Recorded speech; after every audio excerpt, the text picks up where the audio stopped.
Donc l'étamine.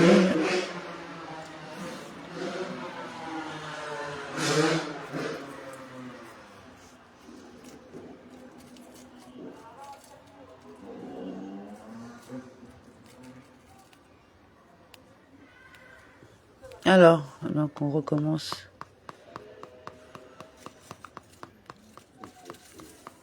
Hein?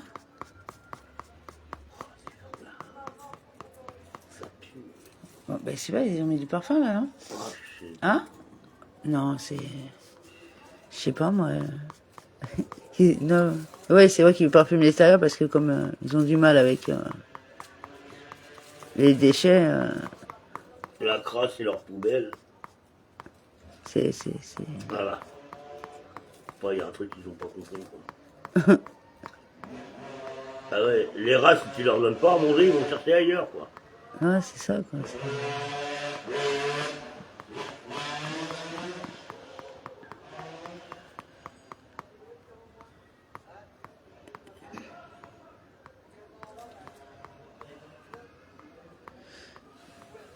Alors voilà, 25. On y arrive, hein, excusez-nous. Hein. Pourtant j'avais enclenché le... C'est pas pratique leur système là. Non mais... Allez, 29A. Lorsqu'un gentil a découpé un récipient de la taille d'un cave dans un morceau de bois lors d'une fête et a ainsi fait un nouveau récipient. Un juif peut brûler le récipient lors d'une fête ab initio. Et pourquoi peut-il le faire? Ce nouveau récipient fabriqué à partir du bois est un objet né nolad, lors d'une fête et a mis de côté Bukzé, puisque le Rav Ada Bar Ahava l'a autorisé. Il semble que les lois sur la mise en jachère ne s'appliquent pas lors d'une fête, contrairement à l'opinion du rabbin Yehuda. La Gemara répond, Rav Ada Bar Ahava a dit cette déclaration en explication des déclarations de Rabbi Eliezer et Rabbi Akiva dans la Mishnah. Cependant, lui-même ne partage pas cet avis. Bien qu'il ait expliqué les opinions de la Mishnah conformément à l'opinion de Rabbi Yehuda, il ne considère pas lui-même que cela soit la halara. Rava a dit, c'est le raisonnement derrière l'opinion du rabbin Eliezer concernant l'allumage de la mèche, parce qu'il soutient qu'on ne peut ni allumer le Shabbat en utilisant une mèche qui n'est pas légèrement roussie et préparée pour l'allumage, ni allumer avec des chiffons qui n'ont pas été roussis avant Shabbat. Si une personne brûle légèrement la mèche avant de l'allumer, elle brûlera bien. Une mèche qui n'a pas été roussie ne brûle pas bien et ne montrera pas la différence appropriée envers le Shabbat. La Gemara demande si oui, ce que Rav Yosef a enseigné, 3 par 3 exactement, à quel halara est-il pertinent? Selon l'explication de Rava, la taille précise du vêtement utilisé pour fabriquer la mèche n'a pas d'importance. La Gemara répond, la déclaration de Rav Yosef concernait un autre sujet, la halarote de la pureté rituelle, comme nous l'avons appris dans une Mishnah du traité Kélim. 3 doigts sur 3, qui ont déclaré comme la plus petite taille de vêtements pouvant devenir rituellement impurs. Exclut la partie utilisée pour l'ourlet, c'est-à-dire les fils qui émergent au bord du vêtement et sont cousus dans un ourlet. Et c'est la déclaration du Rabbi Shimon, et les rabbins disent 3 par 3 exactement, même en concluant l'ourlet, c'est le contexte de la déclaration du Rabbi Yosef. 3 par 3 exactement. Merci. Concernant la déclaration citée ci-dessus, Rav Yehuda a déclaré que Rav a dit qu'il y avait un différent entre les Ta'anim sur cette question. On ne peut allumer un feu qu'avec des récipients entiers et on ne peut pas allumer un feu avec des récipients brisés. C'est la déclaration du rabbin Yehuda. Et Rabbi Shimon permet d'allumer un feu même avec des vases brisés, à la race supplémentaire. On peut allumer un feu avec des dattes entières lors d'une fête et s'il les a mangées. Il ne peut pas allumer de feu avec leurs noyaux car elles sont mises de côté. C'est la déclaration du rabbin Yehuda. Et Rabbi Shimon permet d'allumer un feu avec les fausses. De plus, lors d'une fête, on peut allumer un feu avec des noix entières. Et s'il les a mangées, il ne peut pas allumer du feu avec les coquilles. C'est la déclaration du rabbin Yehuda et Rabbi Shimon le permet. La Gemara commente. Et il était nécessaire de citer ces 3 cas car chacun enseigne une idée nouvelle car si Rav nous avait enseigné seulement la première halara, nous aurions pensé que c'est spécifiquement dans ce cas, en ce qui concerne le fait de brûler des récipients brisés, que Rabbi Yehuda a dit que c'était interdit car au départ c'était un récipient et maintenant c'est un récipient brisé. Et donc il est considéré comme un objet né nolad et interdit. Cependant les dates, au départ il y avait des creux dans les dates et maintenant ça reste des creux. Disons qu'on peut bien le faire. Et si Rav nous avait enseigné uniquement les noyaux de date, j'aurais dit qu'ils sont interdits car au départ ils étaient cachés dans le fruit et maintenant ils sont exposés. Il s'agit d'un objet né et interdit. Cependant, les résumés qui ont été exposés au départ et qui le sont maintenant comme il était auparavant disent que cela pourrait très bien se faire. Il était donc nécessaire d'enseigner tous ces cas. Et la Guémara ajoute, cette halara de Rav n'a pas été énoncée explicitement. Cela a plutôt été énoncé par déduction basée sur des conclusions tirées des actions de Rav et non de ses déclarations explicites. Il y eut un cas où Rav a mangé des dattes ou un jour, semaine, et a jeté les noyaux dans le four. Rabbi Iya lui dit, fils de noble, l'action correspondante, jeter des noyaux est interdit lors d'une fête. La Guémara demande, Rav a-t-il accepté cette halara de sa part ou ne l'a-t-il pas accepté de sa part? Venez écouter. Lorsque Rav vint d'Eretz Israël en Babylonie, il mangea des dattes lors d'une fête et jeta leurs fausses aux animaux pour qu'ils les mangent. Ne s'agit-il pas de dattes persanes, qui sont des dattes de qualité dont le fruit se détache complètement du noyau, ne laissant aucune trace de fruit dans le noyau? Apparemment, ils sont complètement mis de côté car ils ne sont d'aucune utilité pour les gens. Et le fait que Rav ait jeté les fausses aux animaux indique qu'il n'a pas accepté cette halara de Rabbi Iya. Et il considère qu'il n'y a aucune interdiction dans ce cas. La Guémara répond non, il s'agit de dattes araméennes, dont les fruits ne se détachent pas complètement et dont le reste attaché au noyau. Ces noyaux étant encore utilisables grâce à leur mère, c'est-à-dire le fruit lui-même, il est permis de les porter. Rav Shmuel Barbar Anna dit à Rav Yosef, d'après l'opinion de Rabbi Yehuda, qui a dit qu'on peut allumer un feu avec des récipients entiers et qu'on ne peut pas allumer un feu avec des récipients brisés. Comme est-il possible d'utiliser des récipients entiers? Une fois qu'ils s'enflamment un peu, ils deviennent des vases brisés et quand on retourne le bois pour accélérer leur allumage, on les retourne d'une manière prohibée. Comme il est défendu d'allumer avec des vases brisés. La Guémara répond, il s'agit d'un cas où il a agi conformément à la déclaration de Rav Matana. Comme Rav Matana l'a dit, Rav a dit, les branches tombées d'un palmier dans un four lors d'une fête, puisque ces branches étaient attachées à l'arbre au début de la fête, elles sont mises de côté et il est interdit de les déplacer. Néanmoins, il peut remédier à la situation en ajoutant du bois préparé pour être brûlé avant la fête, jusqu'à ce que la majorité du bois dans le four ne soit pas mis de côté, puis en l'allumant. Puisque la majorité du bois est autorisée, il n'a pas besoin de s'occuper de la minorité. On peut faire de même en brûlant des récipients en y ajoutant du bois non mis de côté. Rav Hamnuna a donné une explication différente du différent de la Mishnah. Selon lui, il s'agit ici d'un vêtement qui mesure. Alors, Rav Hamnuna a donné une explication différente sur le différent de la Mishnah. Selon lui, il s'agit ici d'un vêtement qui mesure moins de 3 largeur de main sur 3. Ils ont enseigné ici les halarotes établies par les sages à l'égard des petits tissus insignifiants. Et Rabbi Eliezer a suivi son raisonnement exprimé ailleurs. Et Rabbi Akiva a suivi son raisonnement exprimé ailleurs. Comme nous l'avons appris dans une Mishnah du traité Kélim, un tissu plus petit que 3 sur 3 paumes qui était utilisé pour boucher le bain, pour verser du marmite bouillante et pour essuyer la meule. Que ce tissu ait été expressément préparé à cet effet ou il n'a pas été préparé. Il peut devenir rituellement impur. C'est la déclaration du rabbin Eliezer et Rabbi Yehoshua dit qu'il a été préparé ou non, il est rituellement pur. C'est-à-dire qu'il ne peut pas devenir rituellement impur. Rabbi Akiva fait la distinction entre les cas et dit, si cela a été préparé, il est rituellement impur et il n'a pas été préparé, il est rituellement pur. Et Oula a dit, et certains disent que Rabbi Barbar Anna a dit que Rabbi Yohanan a dit, tout le monde est d'accord qu'un tissu de cette taille, si on le jette à la décharge, il est rituellement pur. Le fait qu'il ne soit débarrassé du tissu indique qu'il ne considère plus ce tissu comme un vêtement et ne le considère plus comme insignificatif. Daf 29b. Si l'on mettait dans une boîte, tout le monde s'accorde sur le fait qu'il peut devenir rituellement impur car le fait de placer le tissu dans une boîte indique qu'il considère le tissu comme important et qu'il le garde pour l'utiliser. Il ne s'opposait que dans le cas où l'on accrochait le vêtement à un sèche-linge, c'est-à-dire à un piquet dans le mur, où l'on ne. Et quelle est la raison pour laquelle il a qualifié de non préparé? En effet, par rapport à un tissu placé dans une boîte, il n'est pas considéré comme préparé à l'usage. Et Rabbi Yehoshua a estimé que puisqu'il ne l'avait pas placé dans une boîte, il avait certainement nié son statut de vêtement. Et quelle est la raison pour laquelle il l'a appelé préparé?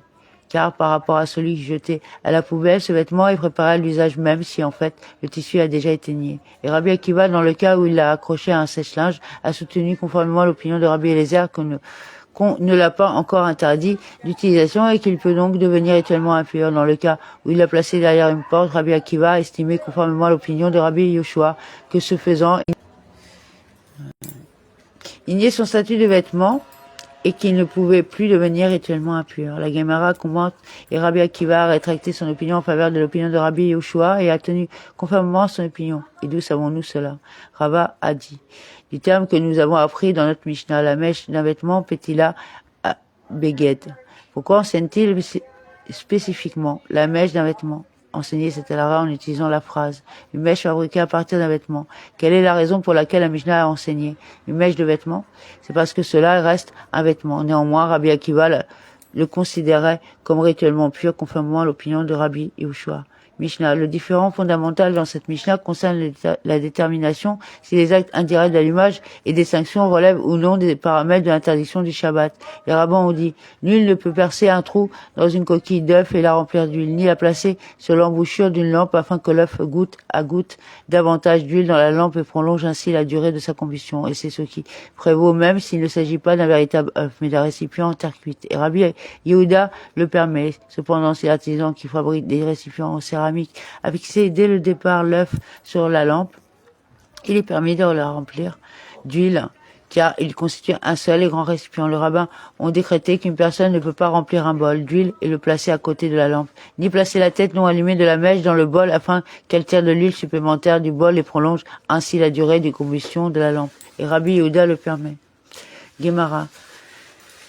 La Gemara commente le fait que la Mishnah cite 3 cas qui partagent tous le même raisonnement. Il était nécessaire de citer tous ces cas mentionnés ci-dessous car il est impossible de déduire les uns des autres. Car si la Gemara nous avait seulement enseigné l'interdiction d'une coquille d'œuf, j'aurais dit que, précisément dans ce cas, les rabbins ont dit qu'il est interdit de le faire, puisque l'œuf n'est pas sale et dégoûtant. Il a lieu de craindre que l'on puisse en prendre de l'huile, ce qui équivaudrait à prendre de l'huile dans une lampe allumée le jour du Shabbat, car cela éteint plus rapidement la flamme. Cependant, un tube de terre cuit qui est dégoûtant dit que les rabbins sont d'accord avec Rabbi Yehuda qu'il n'y a pas lieu de s'inquiéter, et même selon leur opinion, cela serait permis. Et à l'inverse, si la Gemara nous avait seulement enseigné l'interdiction d'un tube en terre cuite, j'aurais dit que, précisément dans ce cas, Rabbi Yehuda dit qu'il est permis de le faire parce que c'est dégoûtant comme expliqué ci-dessus.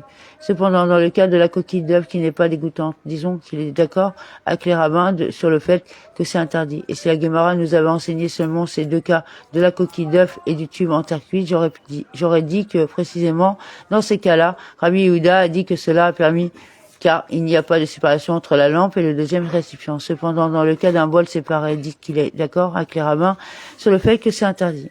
Et à l'inverse, si la Gemara nous avait seulement enseigné le cas du bol ajouté, j'aurais dit que c'est seulement dans ce cas que les rabbins ont dit que c'est interdit parce que séparé. Cependant, dans ces 2 cas, de la coquille d'œuf et du tube en céramique, je dirais que les rabbins sont d'accord avec le Rabbi Yehuda et permettent de le faire. Par conséquent, il était nécessaire que la Mishnah indique spécifiquement la halakha dans chacun des cas cités.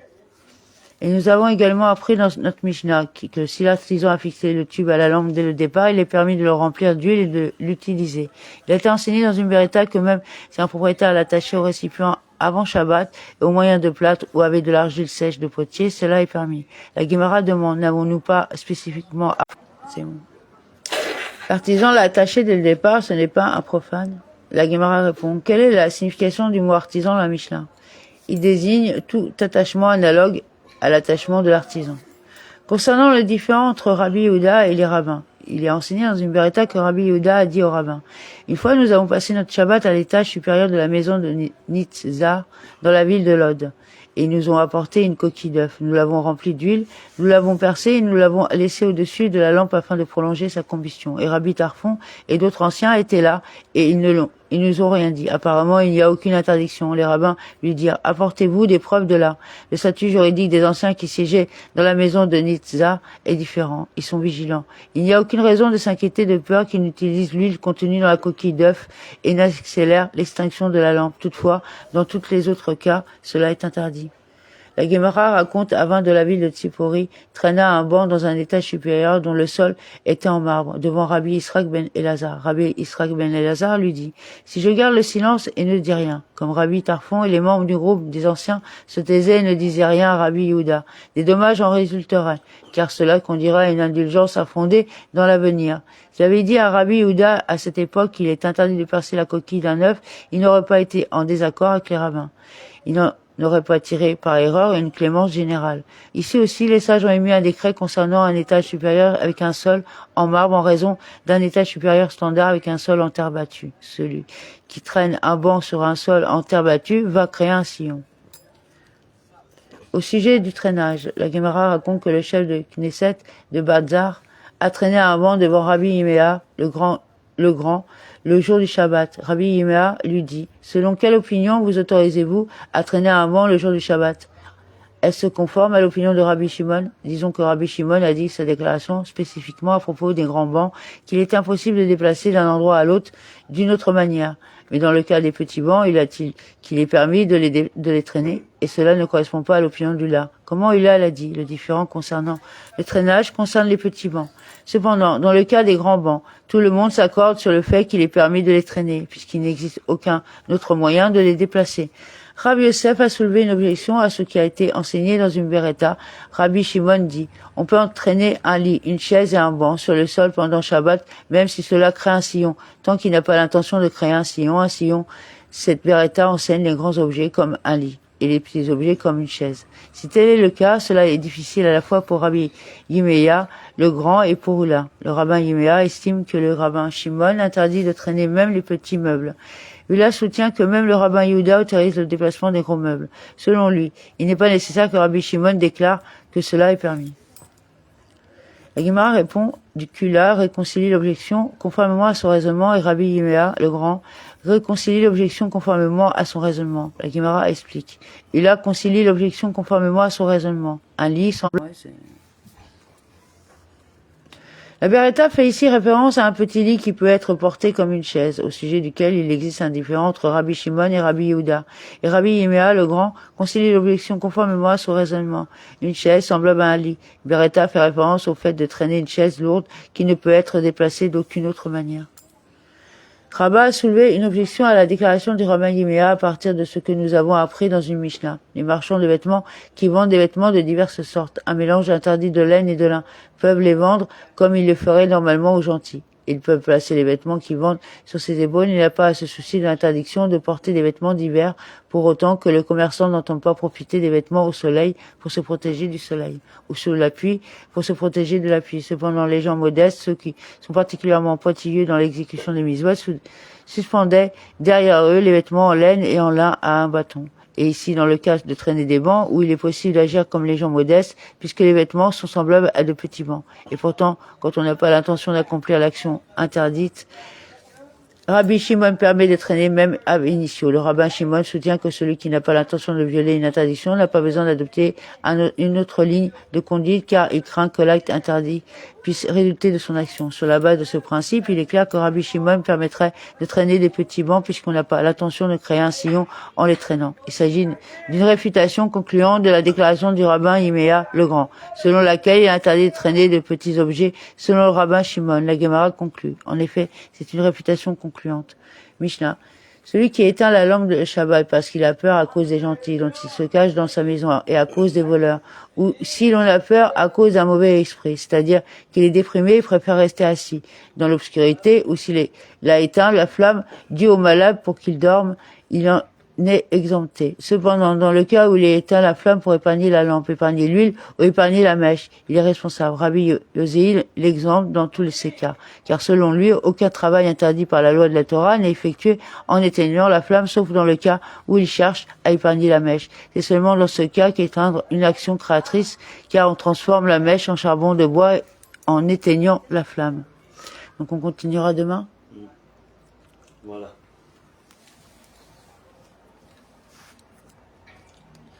Merci pour l'écoute.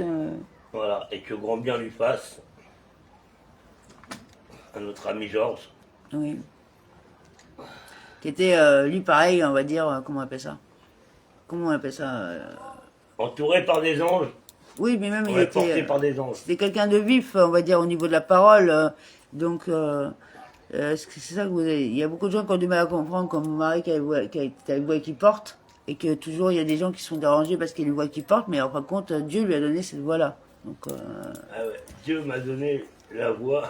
Ouais, non mais c'est voilà. C'est-à-dire que dans tous les sens, voilà.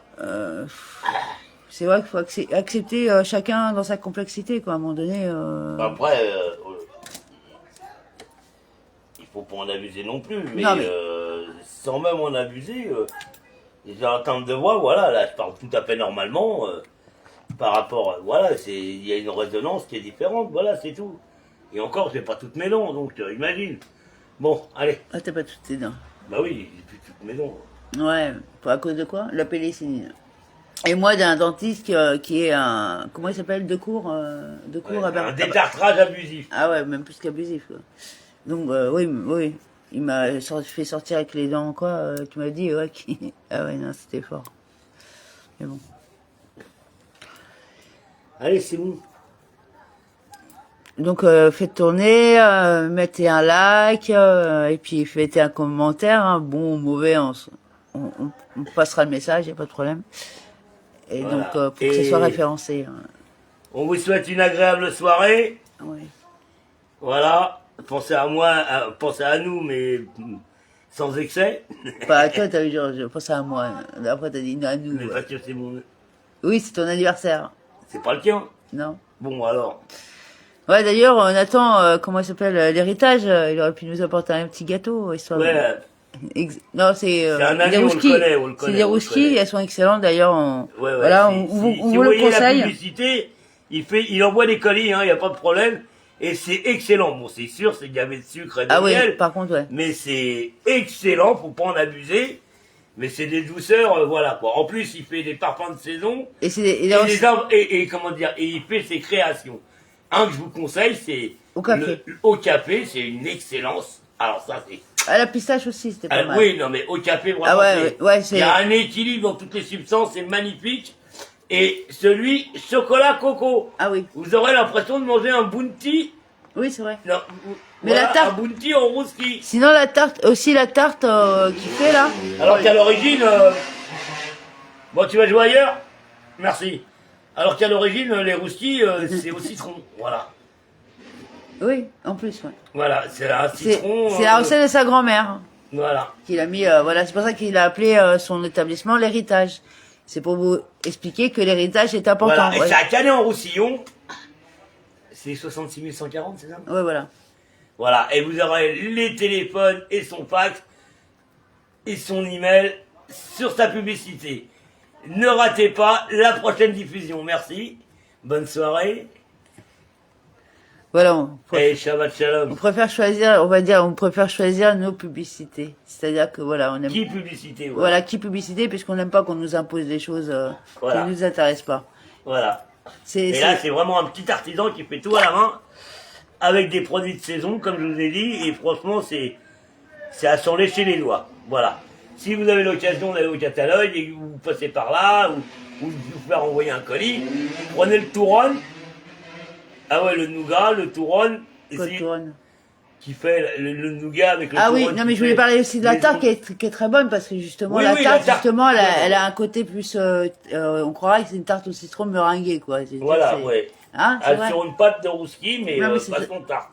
Mais c'est vrai Voilà. que c'est excellent pour les anniversaires, des baptêmes, des Oh, bar même à mitzvahs. 4 heures, Bar mitzvah aussi parce que c'est caché. Hein, il fait que du sucre, c'est que des produits. Il fait pas de porc, il fait pas de tout ça. Donc on pourrait lui donner l'étoile du cas quoi. Voilà. Bon, bref, voilà. Et le miel, c'est pas du miel d'acacia. Non, c'est du miel que fait ta maman. que ça fait sa maman et c'est un vrai miel, tu vois, pas mélangé avec du sucre. Avec du ses sucre, abeilles, pas mélangé avec ses du sucre. ruches, Ou des ou tout quoi. à l'ancienne, quoi. Voilà, c'est pour ça qu'on du apprécie glucose. vraiment le personnage et le produit. C'est-à-dire que c'est des Voilà. gens qui ont quand même une déontologie. Voilà. Chose rarissime. Voilà. Mais bon, allez voir. Ils ont un site internet, ils ont quelqu'un qui s'occupe de leur Ils pub. vous livrent, hein. Et Ils vous livrent, il faut des colis. Voilà, Et ils vous donc, font même des emballages un peu, si vous voulez faire, voilà, ils vous font des Festif. boîtes, ouais, festifs, voilà. Ils ont de quoi faire. Voilà. voilà, il y a vraiment de quoi faire plaisir. Donc, on vous souhaite encore une bonne soirée. Shabbat Shalom. À demain. Si Dieu le veut.